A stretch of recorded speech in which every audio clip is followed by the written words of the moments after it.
first in UAC, right? I started as a management trainee. I won't tell you the year. So you don't start doing maths. And as management trainees, you first go through one rigorous, process of getting in the first place. That was the first time I knew. In fact, I think we were the first set of people that they will put 12 of you in the room and they'll just leave you and they're assessing you. So from there, they choose people who are natural leaders. They will choose people who are team members. They will choose people who are, okay, this one is of no use to us. It was just quiet all through, we are out. But you didn't know what they were doing. So you had to be your true self. And your true self will emerge and then you were chosen. So I ended up in the foods division and I read zoology. Excuse me, how does that align? But you know what? Before school was over, in that time, Unilag 2 was shut down for maybe about 2 years of my 6 years. So 4-year course ended up being 6 years. But in those 2 years, anytime we were shut down, I ended up in one company, helping them to sell OTC drugs. You know what they call OTC drugs? Over-the-counter drugs like Panadol. But it was Pfizer, so they had a lot of Convantrin, all those they're not so popular these days. But you know what happened? As I was doing that learning process, the reps, they liked it because this girl's energy was too much. So each time they're competing, you are following me for my presentation. This one said, no, she went with you last week, let her come with me. Because I was a student, but you can't sit still in one place. It was learning points for me, but I was applying myself so much, everybody felt this was an asset. So I ended up learning how to make presentations. So this presentation, not be today. Since. So I learned how to do presentations, presenting to doctors, to nurses, and convincing them to use this drug so they can recommend it to their patients, right? So that was my first. And so with that background, I think I must have brought some of that to the table. So they quickly picked me and I landed in food. So my first assignment was to write a brief. Who knows what a brief is? Yes, ma'am. So what is a brief? Anything. Yeah. Just call it anything. Describe it any way you know it to be. If somebody says, I want a brief, yeah, explain.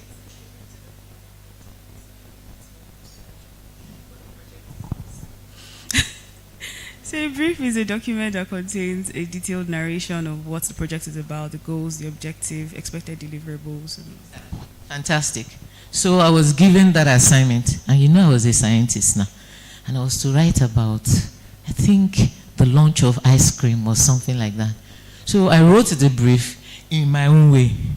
And we had our mentors then, and we'll talk about that again.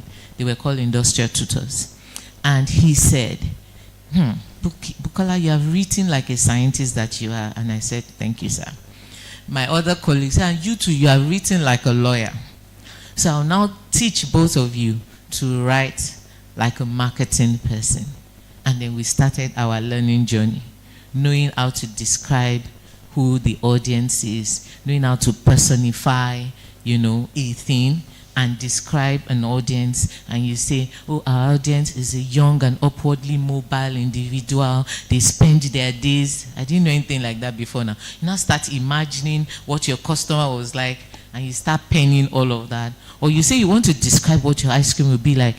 Note, you have not taken this ice cream. You say you want to develop the yummiest, the creamiest. You don't even know what the raw material looks like. But you spend time first building the image and writing. And that was how we learned and we grew. And so you would say, how do you navigate? You land in it, you run with it. They throw you lemons, you make what? And if it's even strawberries they throw at you and you've not seen it before, you quickly make some smoothie and enable yourself to be a part of what's going on. So navigating complexity is a mandate, is a necessity. You will definitely have to navigate. In fact, Nigeria teaches us to do what? To navigate complexity. Yesterday night, I don't know how many people were on the island yesterday who are mainland people.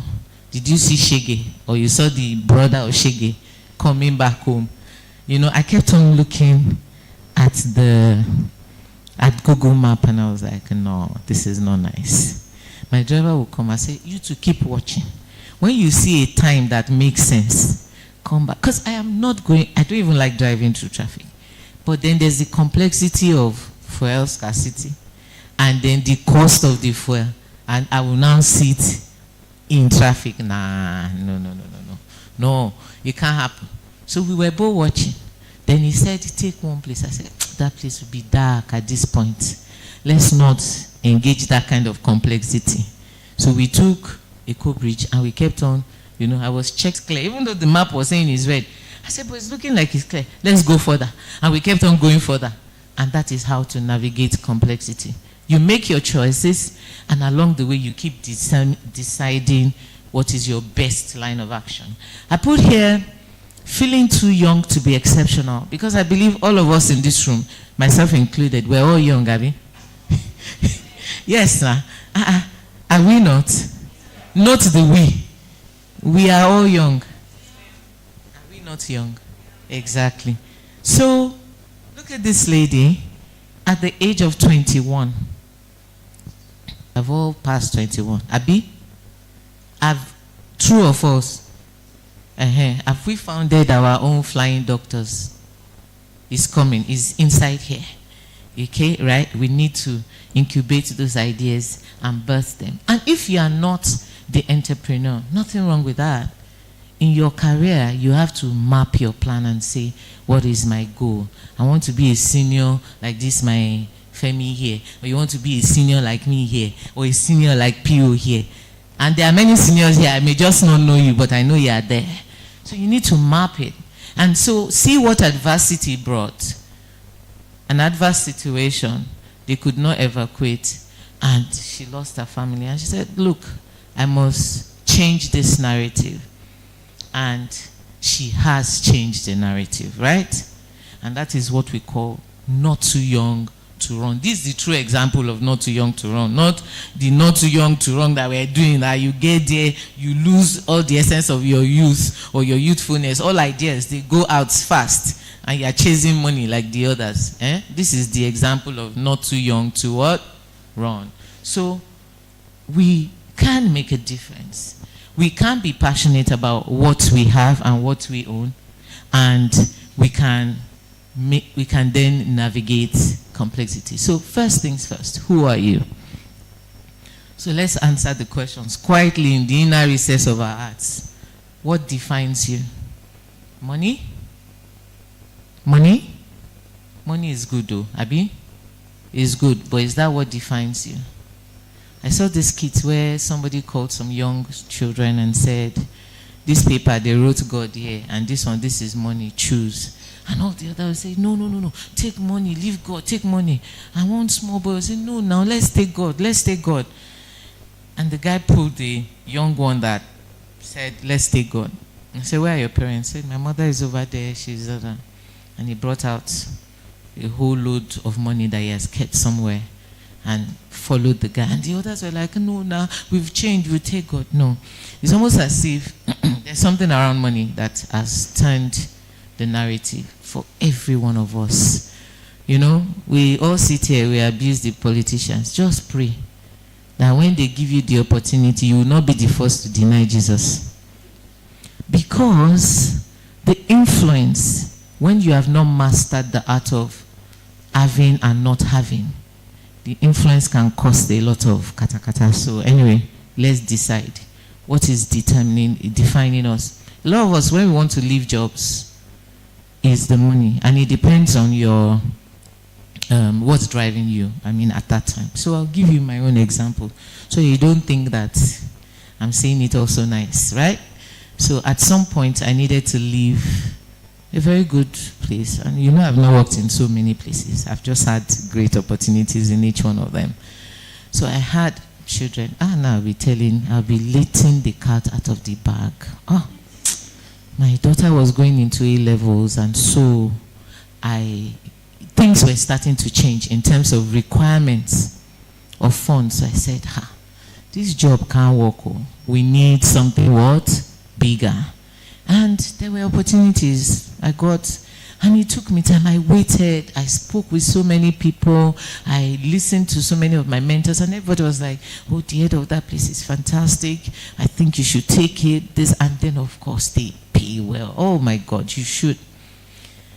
All of that I heard, but I did not hear one. That environment, it was quite toxic. Huh? So, when you come face to face with toxicity, money pales in significance. Especially if you are not I will die here because it's just money. You can't die. You know? So, money should not define us. Whether you have a need that is like, could be anything.